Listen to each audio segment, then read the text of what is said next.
Aksi peras bikin malu negara.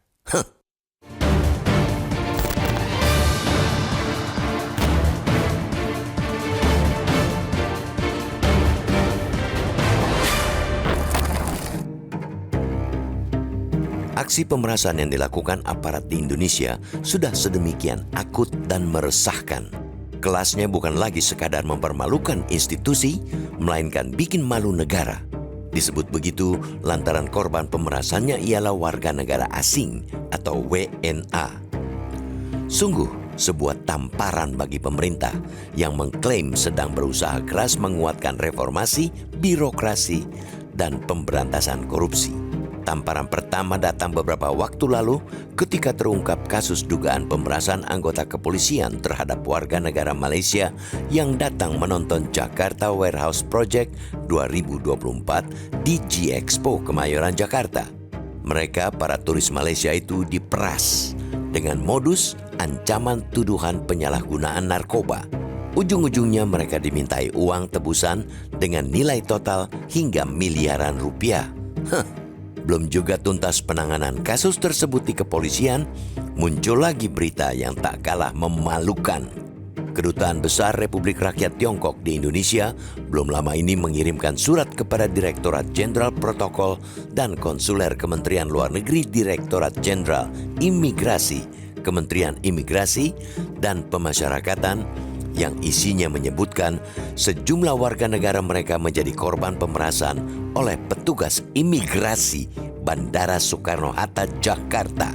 Pihak Kedubes Tiongkok menjelaskan daftar kasus pemerasan yang mereka laporkan itu terjadi selama setahun terakhir, dari Februari 2024 hingga Januari 2025.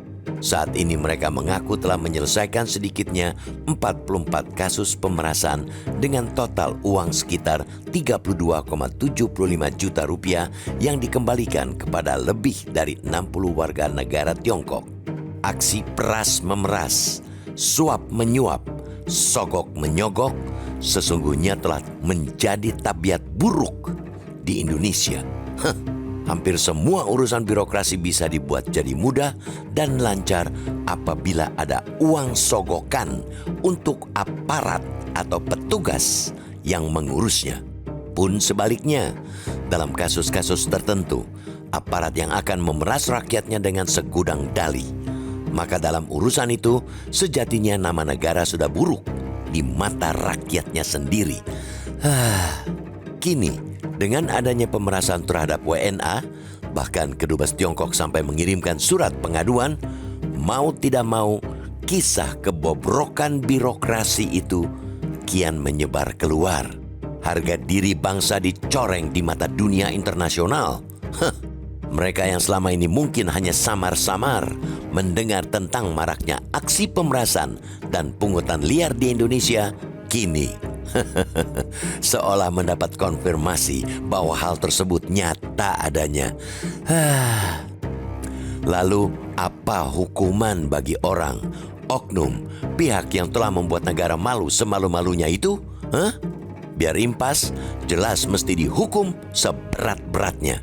Kasus itu tak cukup berhenti atau dianggap sebagai pelanggaran etik atau pelanggaran administrasi semata.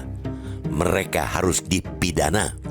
Kita hargai langkah Kementerian Imigrasi dan Pemasyarakatan yang langsung mencopot sejumlah petugas imigrasi Bandara Internasional Soekarno-Hatta sebagai buntut pemerasan terhadap WNA asal Tiongkok itu.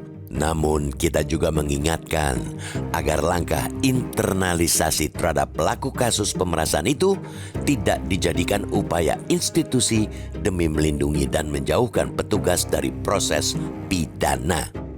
Selain itu, dalam surat Kedubes Tiongkok kepada Kemenlu RI disebutkan pula bahwa 44 kasus pemerasan yang mereka laporkan itu hanyalah puncak gunung es. Mereka meyakini lebih banyak lagi warga negara Tiongkok yang diperas, tapi tidak mengajukan pengaduan karena jadwal yang ketat atau takut akan pembalasan saat masuk di masa mendatang. Karena itu, pembenahan menyeluruh harus dilakukan. Tak hanya bersih-bersih aparat lancung, tapi juga penyempurnaan sistem dan infrastruktur keimigrasian untuk menutup semua celah. yang bisa dimanfaatkan untuk terjadinya suatu pelanggaran dan kejahatan. Semua langkah itu mesti dilakukan simultan dengan segera jika negara ini tidak mau terus-menerus dipermalukan.